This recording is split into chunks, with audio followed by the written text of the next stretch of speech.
The economic recovery gained greater traction in the second half of last year. Nevertheless, the recovery in the labor market is far from complete. We would not consider, did not think it would be appropriate to consider raising the federal funds rate as long as unemployment was over 6.5% and inflation was projected to run under 2.5%.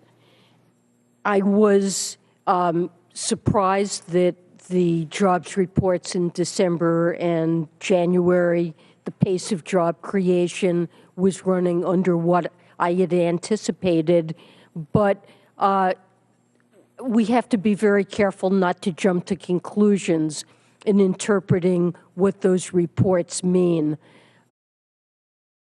I really do think the market and investors were okay with the idea of a gentle, well-telegraphed tapering process coming into this year. But that only gets you, I think, so far. If there's one thing I'm pulling out of Yellen's testimony, it's that she doesn't want to buy into a structural change in the labor market. She basically says it's all about, underemployment is all about cyclical factors. That means pedal to the metal. But I don't really think that gets you beyond where we were on January 1st at much higher levels. So I do think there's work to be done. The corrective process, you can't say, is over yet in terms of the stock market. You have to. I mean, and so what do we like? We like consumer discretionary names. Not this. When we look at the weakness in the consumer in areas like retail and apparel and restaurants, many people forget about media, which has been doing really well, high-end consumer, which is doing really well, and many of the durable purchases, industrial sector, even some of the commodity chemicals that are economically sensitive should all.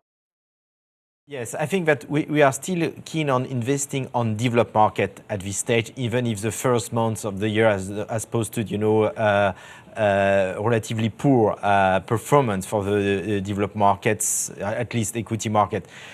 It's probably too early to come back to an emerging market. Right. I think there will be probably more value along the road. Mm-hmm. I think the main, word of caution regarding current account deficit, regarding, the policy shift, we have seen, central banks tightening monetary policy in order to curb, capital outflows. I think this will continue. We may see some opportunities later during the year, maybe in China, for instance, maybe in other relatively, strong emerging market. But for the weak markets like Turkey, like South Africa, I would say even like India, I think it's better to remain on the sideline at this stage, and right. I think for the coming months as well. Right.